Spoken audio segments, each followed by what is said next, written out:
Assistant commissioner جواد حسین ملک صاحب ہمارے ساتھ موجود ہیں. ان سے پوچھتے ہیں کہ حکومتی جتنی بھی مشینری ہے انتظامیہ وہ کیا کر رہی ہے. جواد صاحب آپ اپنے انیشیٹو سے بتائیے گا, لیکن جو لوگوں سے یہاں پہ بات چیت ہوئی ایک تاثر یہ مل رہا ہے کہ دیر از نو سینٹرلائزڈ کوئی میکنزم انفارمیشن کا. وہ کہتے ہیں اگر کیمپ ہے تو ہمیں پتہ نہیں کہاں ہے, کھانا ہے تو ہمیں پتہ نہیں کہاں ہے, کوئی ہمیں بتا نہیں رہا. تو کیا یہ تاثر درست ہے؟ Thank you madam for my remarks.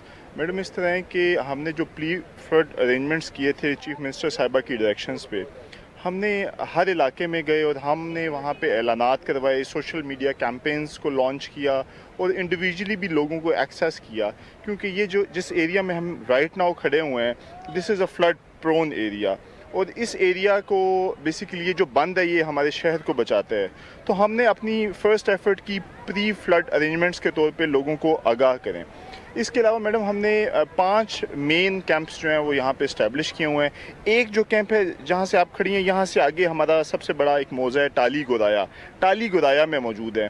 وہاں پہ ڈاکٹرز موجود ہیں, وہاں پہ پیرا میڈکس موجود ہے, وہاں پہ ہم نے رہائش کا انتظام کیا ہوا ہے, اور اگر آپ وہاں پہ جائیں گی تو لوگ وہاں پہ رہائش پذیر بھی ہیں. یہاں پہ بند پہ بہت ساری فیملیز بیٹھی ہوئی ہیں, یہ وہاں پہ کیوں نہیں جا رہے؟ میڈم یہ تو پھر اب لوگوں کو کنونس کرنے والی بات ہے. شاید میڈم ایک یہ بھی ہے لوگ اپنے گھروں کو چھوڑتے نہیں ہیں, اور چونکہ رورل سٹرکچر ہے یہاں پہ تو لوگ اس چیز کو بھی شاید پسند نہ کرتے ہوں کہ ہم کسی اور جگہ پہ کیمپس میں جا کے اسٹے کریں.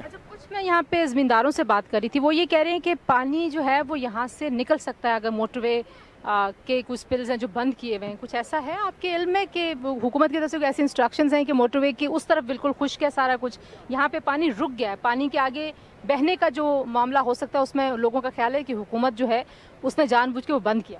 میڈم موٹر وے آپ کو پتہ ہے جس طرح ہمارا ایک اسٹریٹجک اسٹرکچر ہے اور یہ ہمارے لیے ایک نیشنل روٹ کی امپورٹنس رکھتا ہے. پنڈی بھٹیاں کا اسٹرکچر اس لیے بڑا یونیک ہے کہ اس کو M2 اور M4 دونوں سائملٹینیسلی ٹچ کرتے ہیں میری تحصیل میں سے.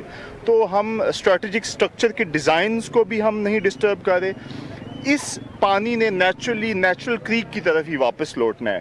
یہ ضرور ہے کہ چونکہ یہاں پہ بند ہے, موٹر وے بند کا کام کرتی ہے, تو یہاں پہ جو ہے پانی کی جو ریسیشن ہے وہ کمپیریٹیولی سلو ہے. پچھلے ایریاز میں آپ جا کے دیکھیں تو جو چاول کی فصل ہے وہ نکل چکی ہوئی ہے, بٹ یہاں پہ ابھی پانی ہے, انشاءاللہ سونر اور later it would be disposed off. جو ابھی نقصانات کا ظاہر تخمینہ آپ لوگ ابھی سر دست نہیں لگا پا رہے, ضرورت کس چیز کی ہے سب سے زیادہ؟ کیونکہ بہت سارے ڈونرز, بہت سارے ایجنسیز, بہت ساری آرگنائزیشنز ہر جگہ پہ آپ نے دیکھا کہ ریلیف کے لیے لوگوں سے ڈونیشنز لے رہے ہیں. تو واٹ ڈو یو سجیسٹ کہ what they should send here? Madam basically یہ گورنمنٹ کی پالیسی ہوتی ہے. اس سے پہلے بھی ہمارے پاس ایک بہت میسو اربن فلڈنگ آئی تھی تحصیل پنڈی بھٹیاں میں, تو اس میں ہم نے اپنا ڈیٹا کلیکٹ کر کے اور ہم نے جو کیس ہے وہ گورنمنٹ آف پنجاب کے لیے ریڈی کیا ہوا ہے. تو جو ہی چیف منسٹر کی طرف سے کوئی ڈائریکشنز آئیں گی یا بورڈ آف ریونیو کی طرف سے, we are ready to cope with it. لوگ یہاں پہ ریلیف بھیجنا چاہتے ہیں ان کو آپ کچھ ریکمینڈ کریں گے؟ میڈم لوگوں کا جذبہ بہت قابل دید ہے. I really appreciate the engagement of ہماری کمیونٹی نے بڑا فیسیلیٹیٹ کیا ہے. آپ نے دیکھا ہوگا ڈفرینٹ جو رجسٹرڈ آرگنائزیشنز ہیں انہوں نے یہاں پہ کیمپس اسٹیبلش کیے ہوئے ہیں, وہ لوگوں کو کیٹر فار ان کی نیڈس کو کہہ رہے ہیں.